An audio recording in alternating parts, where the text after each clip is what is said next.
Hi everyone, I'm very excited to be here today to present Ossiform, a pioneering bone printing company.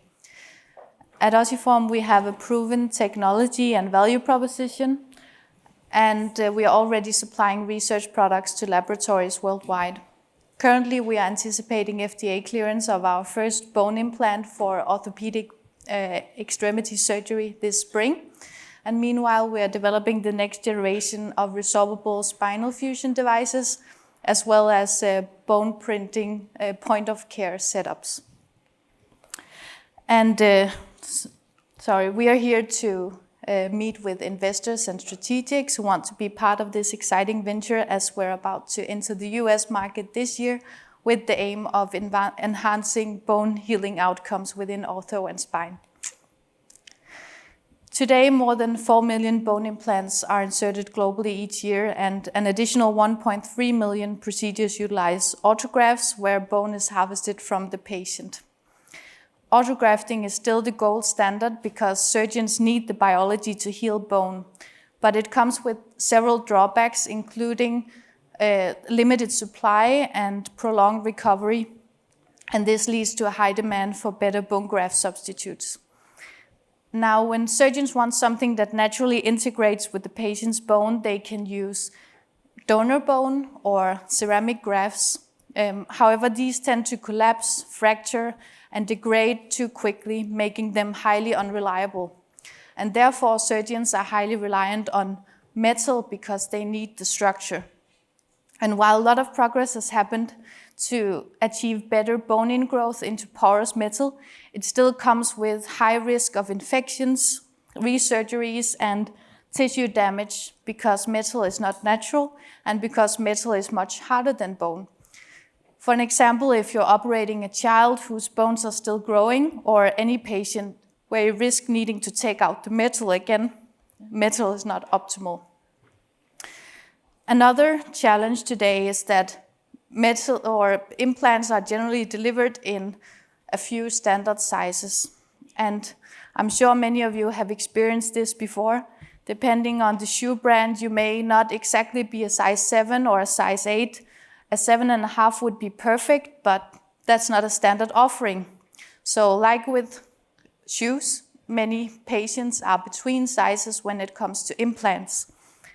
And therefore the surgeon may need to modify your bone to fit the metal, and that just sounds wrong, right? Or if the implant is modifiable like a ceramic block, the surgeon must spend precious time doing that in the OR. And again, the issue with these current ceramic solutions is that they lack structural support. So what do? What we've done at Ossiform is we've taken the widely recognized ceramic material beta-tricalcium phosphate, and we developed a 3D printing technique to give it shape and structure. The material has been used clinically for the past 40 years, primarily in non-structural forms like paste, but also molded blocks. Our bodies recognize the material as bone, so it carries minimal risk of complications, and it remodels into natural bone over time. So we take the ceramic powder and mix it with fatty acid, which makes it printable. And once an implant is printed, we burn off the fatty acid through sintering, and the entire production takes 1 day.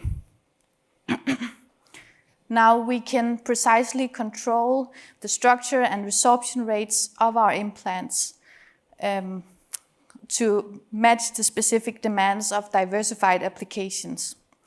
For every indication, there is an ideal trade-off, a sweet spot between the porosity that enables good bone ingrowth and controls how fast the implant resorbs, and the biomechanical factors that ensure structural stability throughout the healing process.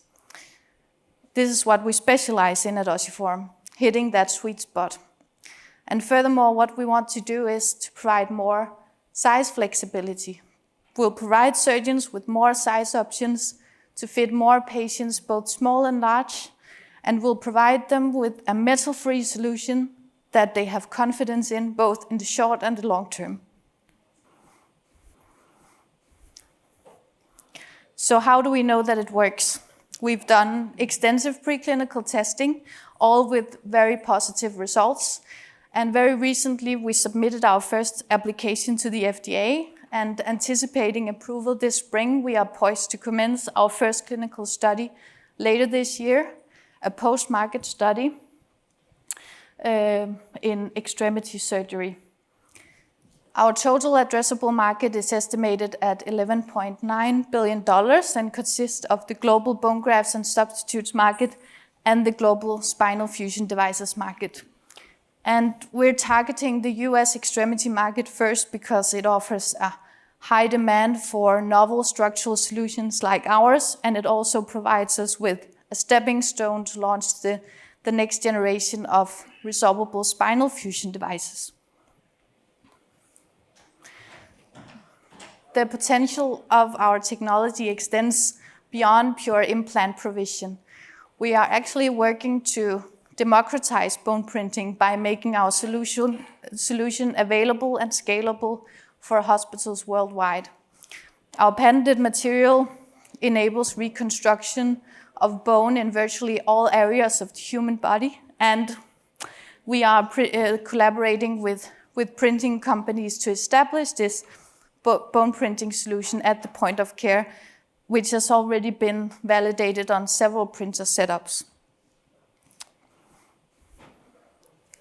Today, we are in the fortunate situation that we have a clean room production and quality management system established. We have a worldwide IP portfolio, a highly experienced team that I'll present in a minute, collaborations with key opinion leaders from esteemed clinical institutions, and we have raised $10.7 million so far through seed and A rounds. So looking ahead, as I mentioned, later this year, we expect to initiate our first clinical study, a post-market study, which is part of the market adoption activities for our first orthopedic extremities implants. Then in 2025, we expect to launch our first bone printing hub at the point of care, first in Asia. And this business area will allow us to expand our technology in the APAC region fairly quickly, and further out in the future also in the US and Europe. And meanwhile, we are expecting to launch our first spine product in the US as the first market in 2026, with subsequent expansion into more regions.